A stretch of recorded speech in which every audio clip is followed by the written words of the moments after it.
Welcome to the Visual Marketing Podcast, brought to you by CI Marketing, where we explore how to show up consistently, be more visible, and connect with the right people through your marketing. I'm your host, Liz.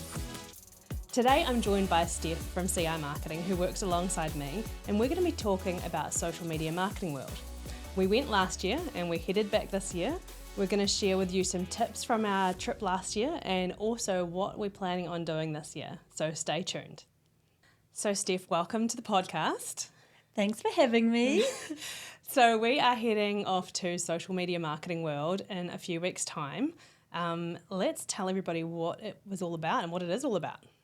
So it is probably the biggest, I guess, marketing event in the world, and basically it's just a room full of the brightest and best marketers and getting up there sharing their knowledge, but also providing you with like real stuff that you can actually use straight away. It's actionable tips, tricks, and it's things that they're using every day of their life. So these are the pros. It's founded by Michael Stelzner, so obviously social media genius, and he is such a genuine, approachable, relatable guy, and I really feel like the event encapsulates that.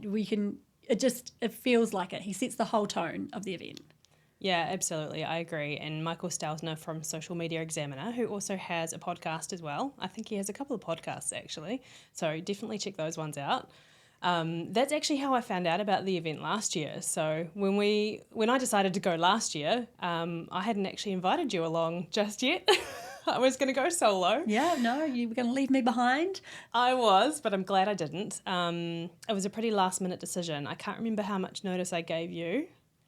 I think it was about 3 weeks, and I think it was hilarious because on the day that you said you were going, I'd also listened to a Social Media Examiner podcast on the way to work, and I came to you that morning and I was like, I want to go to Social Media Marketing World as a complete joke.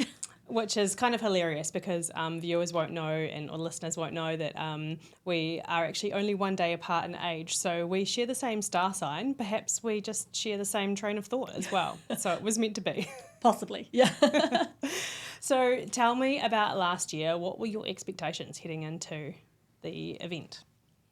I think last year I was just so interested in listening to these amazing people, but there was a massive level of overwhelm, and I felt like I was going to be so stupid and not know anything, and that all these amazing people were going to be there. And yeah, I did not feel that way at all. And I was like, no one's going to want to talk to me. I'm a nobody. And it was the complete opposite. I distinctly remember at one point, I don't know how far through the event we were, but I remember you saying, I feel like I found my people, like I'm around my people. Yeah, it was amazing that you could just walk down a hall, you'd say hi and smile to everyone and they would engage back. It was like everyone was just so open and friendly, and I couldn't believe it. I was like, why can't life be like this every day? It was actually quite depressing leaving, wasn't it? It really was. I felt lonely when I left. And I mean, that's such a good example of somebody really nailing a great event, isn't it? Absolutely. It was just everything about it was spot on, and the right level of expertise, comfort, and just, amazing people. Did you have any favourite sessions that you attended last year, or anything in particular that you really took out of the sessions? I think for me, the biggest thing was Michael's opening. I think that was just something that I'll always remember, and I think I was just in awe from that moment on for the whole thing, and it was just incredible the way that he just opened it, and there was so much motivation, excitement for what was happening. I was captivated from the start. Was there anything that you took away from it that you didn't expect to take away? I didn't expect that people would be that interested in me. But people actually thought that it was so cool that we were from New Zealand, and they were really interested to hear about us, not just what we do, but what it's like being in New Zealand, and a lot of, oh my God, you came all that way. Also a lot of educating people that we're not part of Australia and that, we're our own country. But yeah, and I genuinely didn't think like I thought I'd be a nobody at the event, and then by the end of it, like people would say hi, they'd recognise you, and it was vice versa. Like you would say the same about other people. Yeah, and last year we were the only Kiwis that were there, so I guess we were people noticed us because, you know, they were like, oh, you have to meet the Kiwis, and we knew it was us because we were the only ones. And what's super cool is this year there's actually 2 other people from the North Island going from New Zealand. And we've connected with them because these guys just pick up, they have a whole process, you know, leading into the event where you get to connect with everybody who's going online first. They've got an app, they've got a Facebook group, they've got a WhatsApp group, they've got Zoom calls in advance as well, so you get to meet everybody, even though there's several thousand people that attend, and we managed to connect with these other 2 Kiwi girls that are going too. So that's going to be pretty cool to share that with a couple of other Kiwis. To have other Kiwis that we can see how they're doing, obviously in relation to New Zealand marketing and what's working here and stuff as well. So I can't wait to catch up with them. Yeah, absolutely. I think for me, the takeaway that I got that I didn't expect was actually the connections with other people. So, I mean, from this event, a year down the track now, I've actually got 2 people I've really stayed in touch with who have become weekly check-ins for me as a business owner. They're both business owners as well in completely different industries, but we've actually become accountability partners for each other, which has just been the coolest thing. And one's in the US, one's in the UK. So we all have completely different target audiences and business models, but just to be able to check in once a week with someone else who's, you know, having the same struggles in the world as we are and having the same wins as we are, and we're able to celebrate together and problem solve together, and it's just, that was such a massive takeaway from me, was being able to connect with some really cool people who otherwise I wouldn't have been able to connect with. Absolutely. And I think for me this year, one of the biggest things that I'm going to focus on is the networking side of things, because last year I was such a swotty nerd. I went to every single speaking slot. I didn't miss anything. I was in all the workshops, and I think this year I'm going to obviously pick my favorites and the must see in person speakers, and then spend a bit more time enjoying those conversations with people if I bump into them in the hallways or whatever. Some of the other key takeaways I had from last year actually happened outside of the conference. What's really cool is at the event, of course, we're all wearing our lanyards, so you can sort of recognise people. And okay, you might think you look a bit silly outside of the conference hall, but honestly, we were in San Diego last year. It's a smaller place. And I remember I think it was the last night before the final day, we had to grab a super fast dinner because we had to go back to the hotel, get ready, get changed into the theme for the dinner, for the party. And we thought, yeah, we'll grab a quick dinner. So we found this tiny little taco shop. So small. So you walk straight past it normally. Yeah, and it was just a coincidence. We walked down that street, right? And we walked in and we saw this guy sitting in the corner, and he had a conference lanyard on, and we thought, actually, he's with us. We'll go have a chat. And it's funny how such a chance meeting can really make a big difference, because from that, he basically encouraged us to launch our business internationally. So although it took us a bit of time to get there, we've done that now, which was just amazing. And I really am so grateful for being able to have those conversations and make those connections and get inspired. You know, it was such a chance meeting, but to be inspired by someone I'd never met before, who believed in what we do, who thinks we have something special to offer outside of New Zealand, that was amazing. And what I really loved is that we had such a good chat with him. At the end of it, I was inviting him over to New Zealand to have Sauvignon Blanc on the front deck of my house with his wife, who I've never met. And he unfortunately hasn't taken up that offer yet, but there's still time. There's still time. And another really cool thing, even more instant, was an example I've got about a particular client. So obviously going to a conference is a massive outlay of money. You've got airfares, which right now we know are through the roof. We've also got accommodation costs, food costs, and there's 2 of us going, so that's times 2. So it's an awful lot that you're investing into something that last year we didn't even know if it was going to be worth it.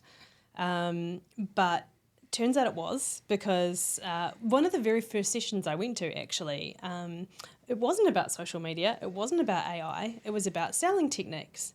And I don't know, I've been in sales, in business for some time. I've worked in retail. I thought I knew most of the tricks in the book when it comes to selling something to someone. But we did have this client that was already an existing client. They had done a few little things with us here and there, but we had been trying to convince them to do this bigger project, which they really did need, and it would have been a great thing for them to do for their business. And I thought, actually, this is the perfect person for me to try this sales technique that I'd learned at Social Media Marketing World on. So as soon as we came home, I put it into practice, and within, I think it was 3 days, I had closed a $20,000 deal with this person. It literally paid for the conference and some right then and there. So that really made it worthwhile. Yeah, it was interesting that so much of the psychological human behaviour courses were actually some of my favourites. They really inspired, and they gave you such almost simple things to do, but they, like, you could apply them on so many levels.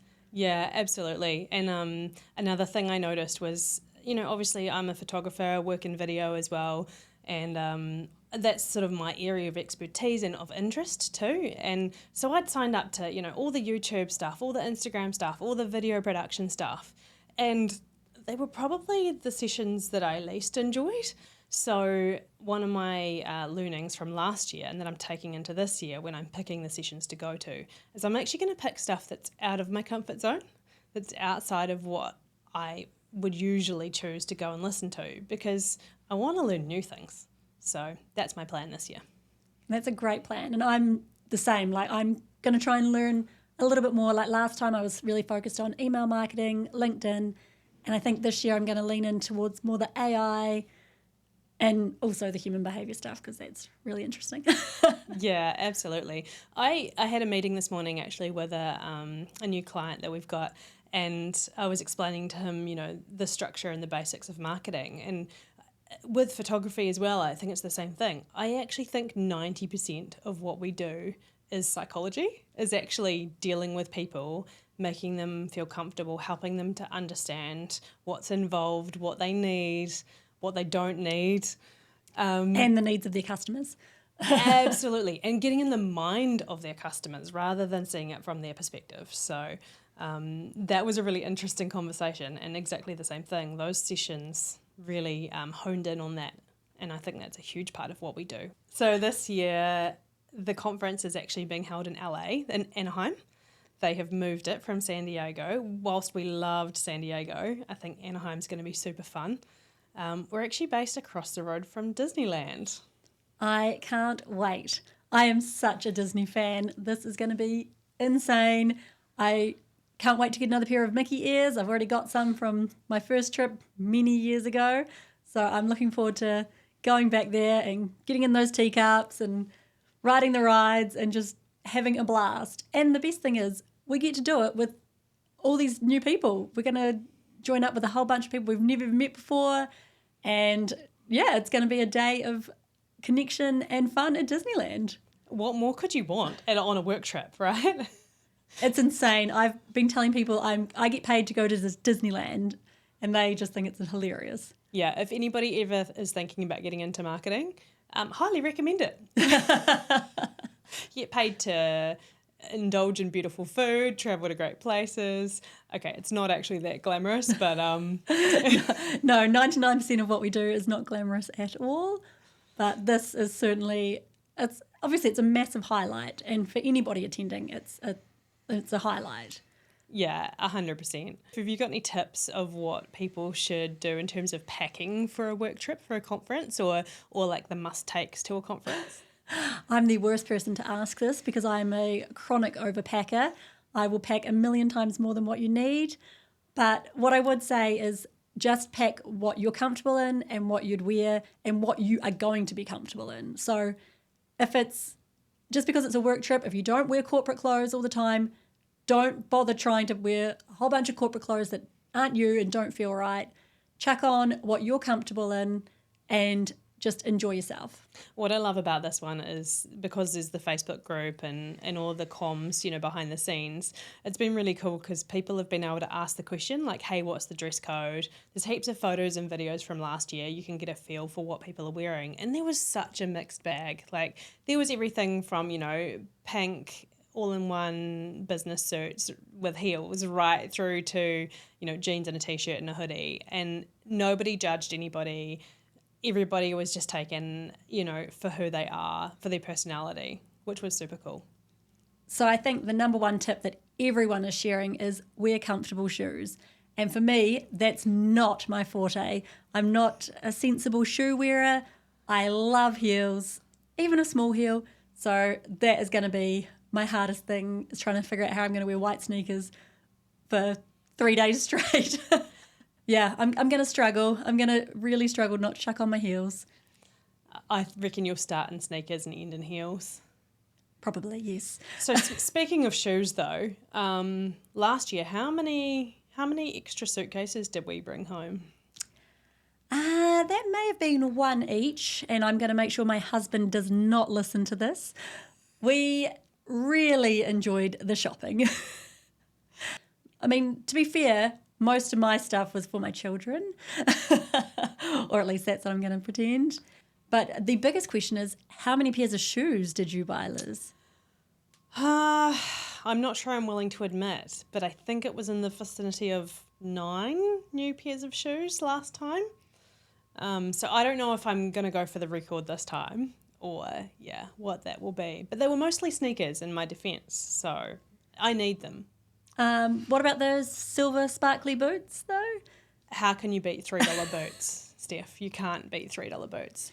No. I have worn them on 3 occasions in a year, so that's $1 a wear if we're girl mathing this, and I say that's a win. Absolutely, that's a bargain. The fact I had to pay $100 in excess baggage, beside the point. Okay, so it's $34 a wear so far. It's still a win in my book. Definitely. Yeah. But we've got the shopping planned. When we did the itinerary, before they came out with the schedule for the event, you actually researched all the outlet malls. And in fact, I believe before we even go to our accommodation, we are getting off the plane and going straight to an outlet mall. Absolutely. It's on the way. It just makes sense. And I've researched, they've got luggage storage, they're open till 9, there's food, and we do need some exercise after being on the plane. I've got a few tips for what to take to the conference during the day. Last time I found it super helpful to have a power bank so that you can charge your devices. We both used iPads for taking notes, and then we've got our phones, obviously. Plus, I was capturing a whole bunch of content as well. So, yeah, having portable power is always a big deal. And then also I loved having my reusable coffee cup with me because we grabbed our coffee on the walk into the convention centre last time. But they also have coffee stations around, and it's just great to have. I love my Yeti, so I've got my Yeti with me, and it's spill proof, and I can just have it with me. Keeps it hot the whole time. As you know, I'm a highly caffeinated human, so it's better for everybody if I am well caffeinated. Absolutely, absolutely. Yeah, and obviously drink bottle, lip balm, moisturiser, because that aircon is harsh. So one of my top tips for anyone new coming to social media marketing world for the first time, or just anyone that's going and just to try something different and to join meetups. These were an absolute highlight of mine last year. Before it even started, we went to a baseball game with a bunch of guys from the conference, and I am so sorry to the poor guys sitting next to me having to explain the whole game and what it does. I was like, we don't have baseball in New Zealand. And so, yeah, that was a massive highlight. That was probably one of my favourite things from last year.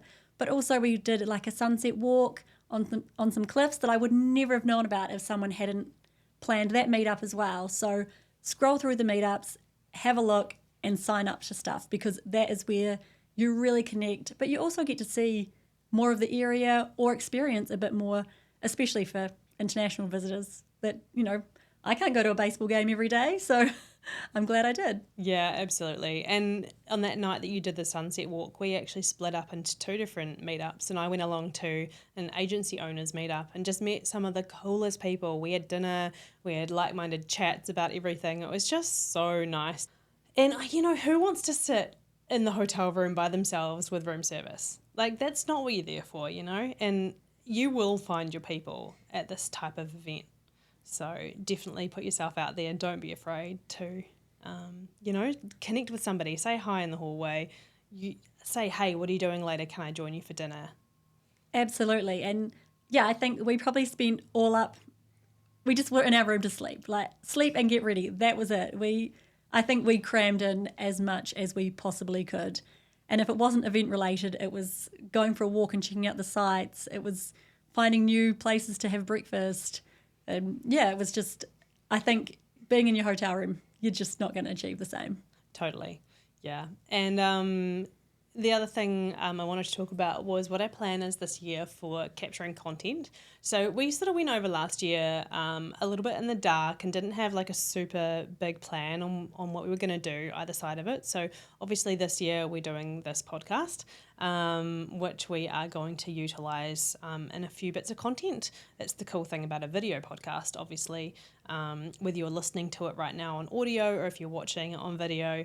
This gives us 2 pieces of content in that way, but we can also create it into stories. So we can pull the transcript and turn it into smaller stories. We can pull out quotes from what we're talking about as well, and even screenshots for still images. So that's the great thing about that. And we'll be posting a bunch of this content leading up to the event over the next couple of weeks on our social channels. So you can check us out, obviously, on our social channels. With CI marketing. And then going into the event as well, last year we did like a daily kind of wrap up, and the plan is to do the same thing. But this year I really want to take our following behind the scenes a little bit more and show them a bit more about the whole trip and what it's all about, and having to repack an exploded suitcase in the airport, or the food that we're experiencing, and all of that stuff, like all the stuff that we're seeing with our eyes. Absolutely. And that is all the stuff that really made the experience. So we look forward to taking everyone on this adventure with us. For sure. And then I guess getting back to the real world as well when we're back is actually following up and explaining and sharing with everybody how it was this year, and the planning that we put into it, how that made life better, what we could do differently again next time. So yeah, it'll be really cool to share also all our learnings as well. We're going to have so many new tips and tricks and exciting things to share with everybody. I remember last year I came home and my head felt like it was going to explode. There was so much information, and like I was scrolling back through all my notes going, wow, and having all these extra light bulb moments. So I can't wait to share that with everybody, and also use that motivation and enthusiasm and passion that it reignites in all different areas of marketing. Well, thanks, Steph, for joining me today to chat about social media marketing world in 2026. In a few weeks' time, we will be in LA and we'll be experiencing it, and we'll be able to share that with everybody. So I hope everybody comes along for the ride. Thanks so much for joining in with us for this episode. We are really excited to share everything that we learned from social media marketing world in 2026 with you. So stay tuned for the next episodes, and don't forget to check out our social media channels. We are on Instagram, we're on Facebook, and we're on LinkedIn, and we're on TikTok. Thanks so much for joining the Visual Marketing Podcast, brought to you by CI Marketing. I'm your host, Liz, and I can't wait to share more episodes with you.